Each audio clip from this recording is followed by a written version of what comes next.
Talaga nga namang pinakikita lang ni Alden Richards at Maine Mendoza kung gaano sila kalakas at ang samahan nila. Biruin mo, naghiwalay na si Katniel at Daniel at Catherine, ngunit nagtagal lamang ito ng mga ilang linggo at hindi na pinag-usapan.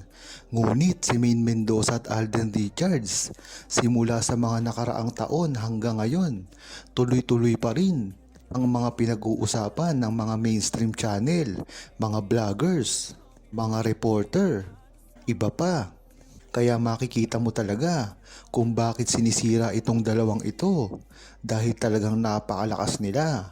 Kung ang Brand X ay talagang pinaplano na pabagsakan sila, makikita mo talaga ang layo ng pagkasikat ni Maine Mendoza at Alden Richards kumpara kay Daniel Padilla at Catherine Bernardo. Mga ilang linggo lang itinagal ng issue hiwalayan nila. Ngunit si Alden Richards at Maine Mendoza hindi pa rin tumitigil. Lagi-lagi pa rin pinag-uusapan. Diyan mo talaga malalaman ang impact ng pagmamahalan ni Maine Mendoza at Alden Richards. Talagang sila na ang pinaka malakas na power couple sa buong Pilipinas. Kaya talagang alam mo na kung bakit ipinababagsak si Maine Mendoza at Alden Richards. Lalong-lalo na ang mga karir nila ngayon. At isa lang talaga ang meron si Maine Mendoza at Alden Richards kumpara sa kanyang mga kalaban na mga love team at artista. Ito ay ang respeto ng industriya at mga Pilipino pagdating kay Maine Mendoza at Alden Richards. Napakaganda nga ng ginawa ni Alden Richards na pag-amin dati pa lamang sa mga interview kung ano talaga ang score at lagay ng relasyon nila ni Maine Mendoza. At dahil dito, hinding-hindi na ito maaalis pa. Maiisip ng mga tao kung gaano talaga kamahal ni Alden Richards si Maine Mendoza noon pa man na hindi naman natin na alam na dininay ni Alden Richards. Kung matatandaan nyo, noong nagkaproblema ang Aldab ay kabi-kabila ang mga bash na tinamo ni Alden Richards na keso ginamit lang daw niya si Maine Mendoza para sa kasikatan niya. Matagal nagtimpi si Alden Richards at hindi ito nagsalita sa publiko. Ngunit netong mga araw lang na ito ay ipinaliwanag niya na talagang si Maine Mendoza ay isa niya talagang mahal. Kaya nga na naman ang mga bashers na naninira kay Maine Mendoza at Alden Richards. Ang alam lang kasi nila ay sirain ang mga karir ni Maine Mendoza at Alden Richards at pabagsakin ito.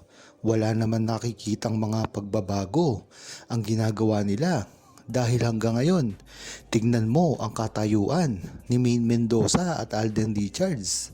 Si Alden Richards ngayon ay ang itinituring na blockbuster king at si Maine Mendoza naman ay nananatili na multimedia queen. Diyan mo talaga malalaman na walang kwenta ang ginagawa nilang pambabash at paninira sa relasyon ni Maine Mendoza at Alden Richards at nagkakamali sila dito dahil ito ay lumalakas pa hanggang ngayon. Kaya sana ay tigilan na nila si Maine Mendoza at Alden Richards dahil wala naman silang mapapala dito. Kung hindi nga lang dapat nagtatanggol ni Alden Richards ang kanyang sarili, bagamat napakarami ng pangbabash ang ginagawa sa kanila ni Maine Mendoza. Diyan mo talaga malalaman ang pagkamabait ni Alden Richards at hindi pinapatulan ang mga bashers. Dahil alam niya na pag pinatulan niya ito ay wala namang magandang maidudulot sa kanya. Ang katibayan nga dito, hindi niya pinapansin ang mga bashers na ito at talagang tumatanaw pa rin siya ng malaking utang na loob sa Aldab Nation. Makita mo naman ang karir niya ngayon ay tuloy-tuloy pa rin na napakalakas. At hindi lang yun, talagang ito ay tuloy-tuloy pa at bigla pang lalakas.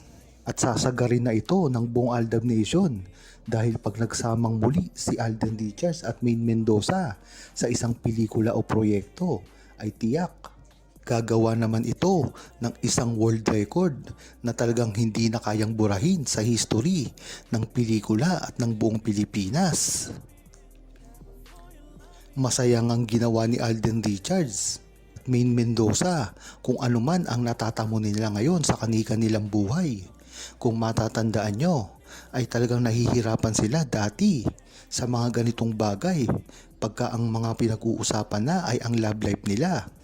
Kung matatandaan nyo ay hindi man lang makaamin-amin si Maine Mendoza at Alden Richards dahil magtatapos ang karir nila kung sakali nilang aminin ang isa't isa sa kalye-serye at sa kasagsagan ng Itbulaga.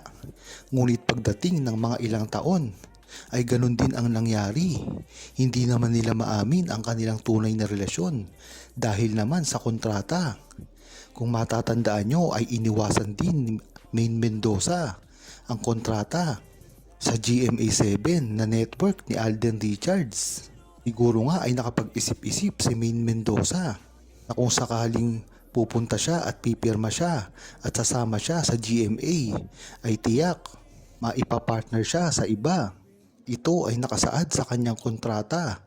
Ngunit sa tingin ko ay nagkamali ng desisyon si Maine Mendoza doon dahil iniisip lang niya kung ano ang meron sila ni Alden Richards at hindi niya inisip na si Alden Richards ay nakapirma na rin sa kontrata na pagbabawal sa pagsisiwalat ng kanilang tunay na relasyon.